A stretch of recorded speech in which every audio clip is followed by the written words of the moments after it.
Hi guys, so we're going to have an update today.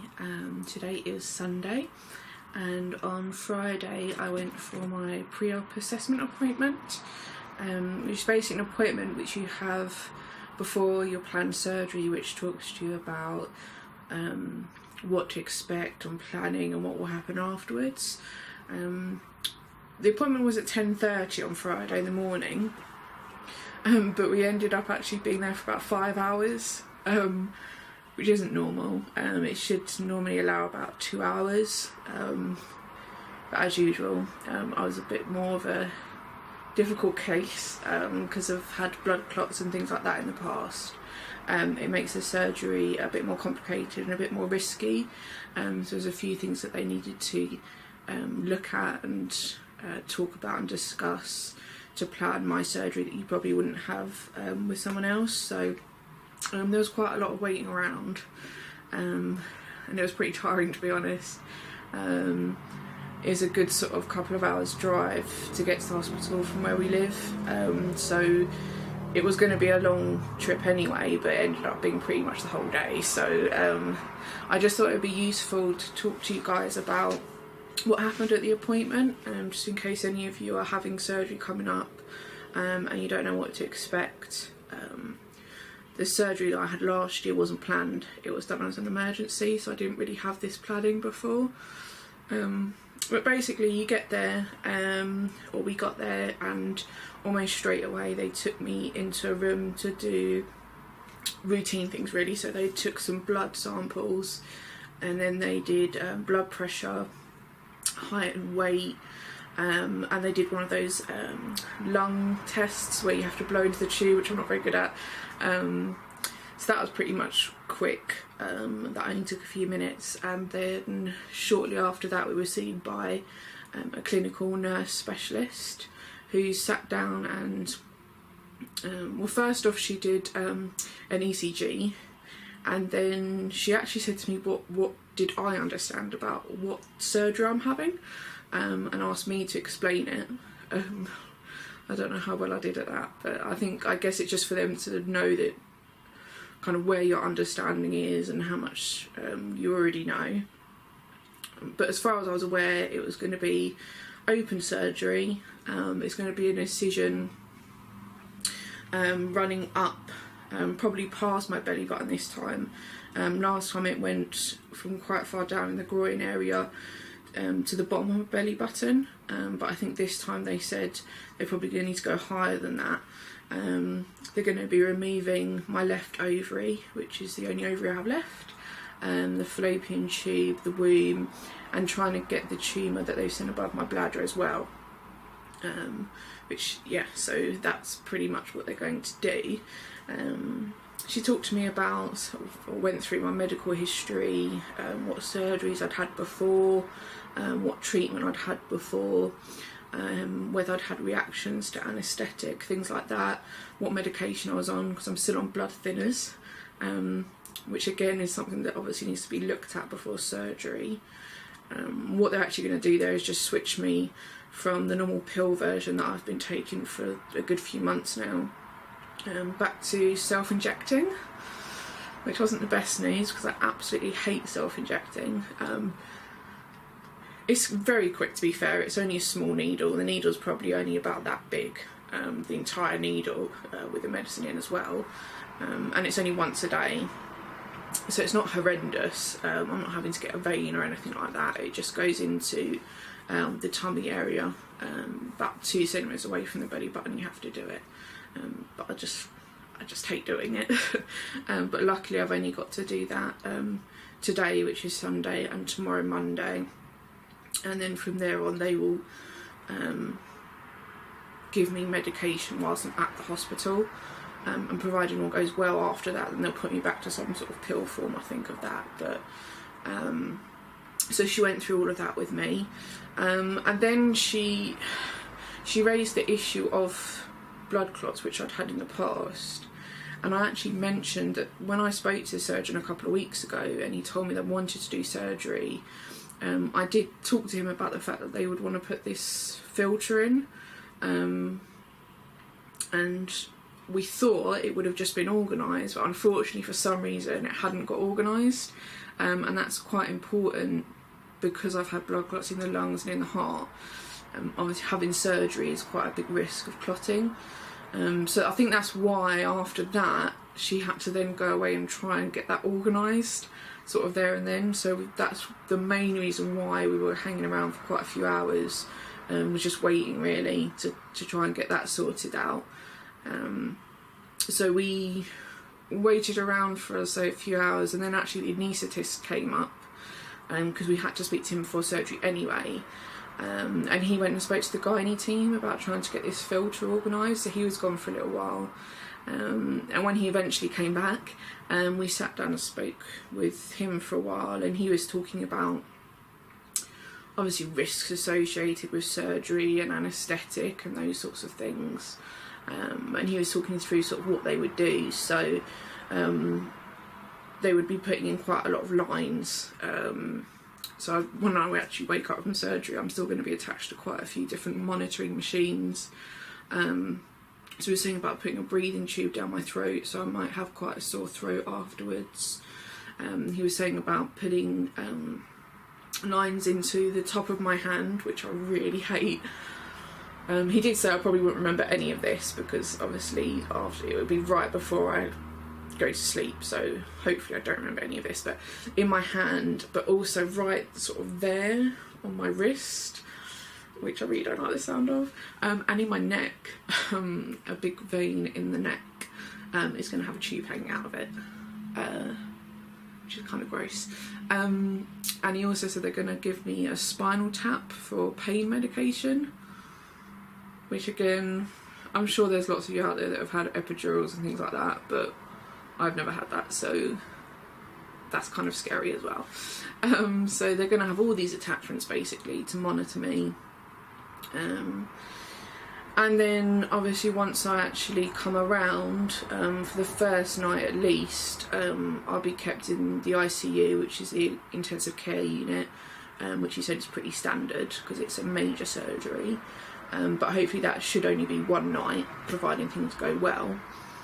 And then they said really they've booked me for 10 nights, which hopefully then I'll be moved to a normal ward, but we really don't know. It could be less than 10 nights, it could be more than 10 nights. It really depends on how I'm affected by the surgery, how the surgery goes.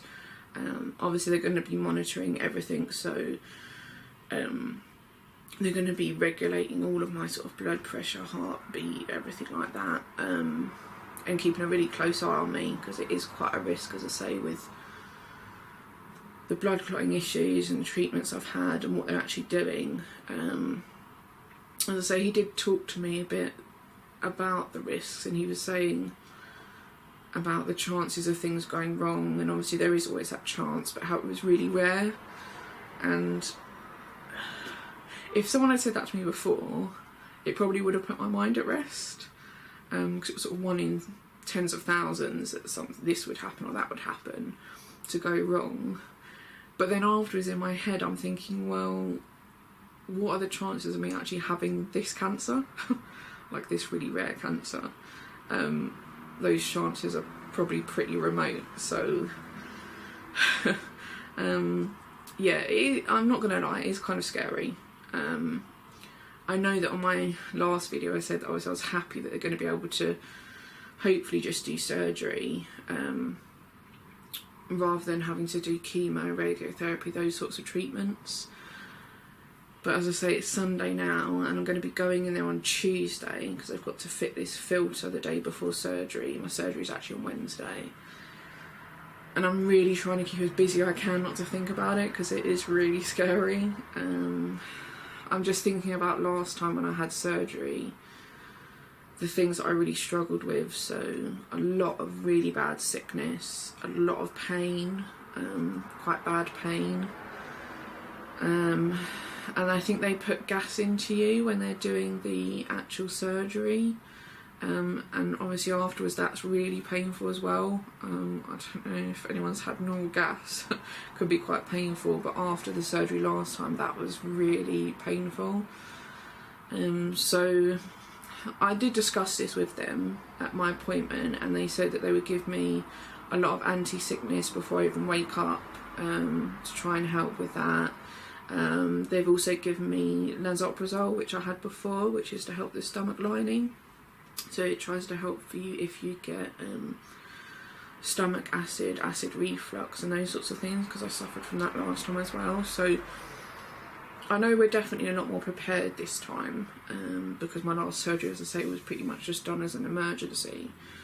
And I mean, I'm having the surgery at probably one of the best hospitals in the UK, if not in Europe. So I don't think I could probably be in safer hands, but it's still just quite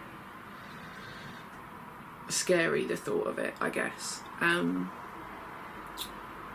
did have a bit of a stressful time after when we got home from my appointment as well, actually, because everything I'm having done is actually through private medical. I had a benefit of my employer, but because it's through that, I basically need to get everything pre-authorised, and that was causing quite a struggle. They need specific codes and things like that. So again, if anyone out there who's using anything like that, the best thing to do is really to call them as soon as you think you've got a date, even if it's not completely confirmed. You can always ring them back to say whether it is that date or it's later, just so that they can start to get in contact with the hospital, because they'll need to get codes and authorisation and things like that from the hospital. That has now been sorted, so that's a big relief. So it was a really long day on Friday, but at least now I know everything is organised. Today we've just sorted out somewhere to stay up by the hospital, myself and my husband. Also on tomorrow, actually, we're going to go up there, so the first night, because I need to be at the hospital at 9 AM on Tuesday. So we're going to be staying together the first night, and then whilst I'm in the hospital, we found a place which is walking distance to the hospital, which is really good. So he'll probably be with me most of the time, to be honest, but then at least he'll only have to sort of walk back to where he's staying. He's not going to have a long journey getting there in the morning or getting home. So so that's another thing sorted. So it's pretty much all organised, and all set up and ready to go. I've just been trying to keep myself really busy the last couple of days. As you can see, I've had my hair braided. I did check with the hospital. They said that it was fine to braid it. I don't know if you can really see it. It's just to keep it up and out the way, really, whilst I'm in hospital, so I don't really have to worry about that, and I can just be a bit more comfortable. But yeah, sort of getting that done, and getting us some really comfortable clothes for when I'm coming out of the hospital as well, because last time I couldn't wear anything at all that even touched across my tummy or my abdomen. It was really sensitive, really painful, where there's obviously a big incision there that's trying to heal up. So went out on Saturday and just got some like really big oversized t-shirts that I could wear at home, to just be completely comfortable, really. Also got a little step, which sounds a bit random, but our bed is really high, and again, last time I had surgery, it was painful to even lift my legs up at first, and really moving at all is difficult. So I've got a little step so that I can actually step slightly up to make it easier to get in and out of my bed, basically.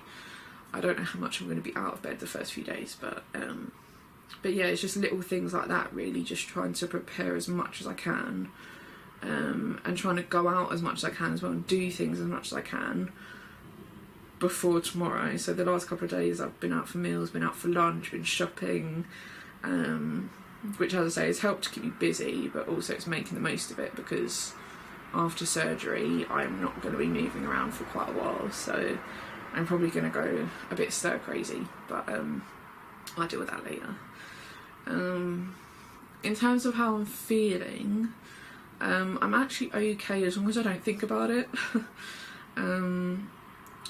I I think I'm just really trying to get myself in the mindset of just thinking positively, just thinking, okay, this surgery is going to go well, my recovery is going to be good, there's going to be no problems, no complications, and then it's just a matter of coming out of the hospital when I'm ready and recovering, which will probably take, I would say, between 4 to 6 weeks on average. It might take me longer because my body's kind of took a real bashing like over the last year or so, but after a few weeks' time, that's when I'll sit down and deal with the fact that obviously I'm not going to be having kids. I don't even want to think about that right now. I just want to get through surgery and get myself strong, and then deal with the whole emotional side, the whole fact that I'm going to be thrown into menopause as well, which I really don't know what to expect about that. But I'm going to speak to my surgeon on Tuesday anyway, the day before surgery, so I'm going to speak to him a little bit about that. I can't have normal HRT because of my blood clot issues, so I'm not really sure what's going to happen there. But yeah, so I will try to get some photos or some videos while I'm in the hospital if I'm able, just so that I can really show you all as much as possible what actually happens and how things pan out, so that if you've got any surgeries like this coming up, you'll have a better idea of what to expect. I've found a lot of the treatment I've had since having cancer, a big part of it is not knowing what's going to happen, and a lot of things is like not really known in advance. So because you get thrown into treatment quickly a lot of the time, having something to watch where you'll know where someone else has been through a similar thing might help with your anxiety, or just being a bit more confident with knowing about what to expect. So yeah, I will try to do some videos, or at least do some photos, so that I can do a video once I'm up to it, which will talk to you about what happens on Tuesday, putting the filter in, how I feel the night before surgery, and then what happens after surgery. So I will speak to you guys soon. Bye.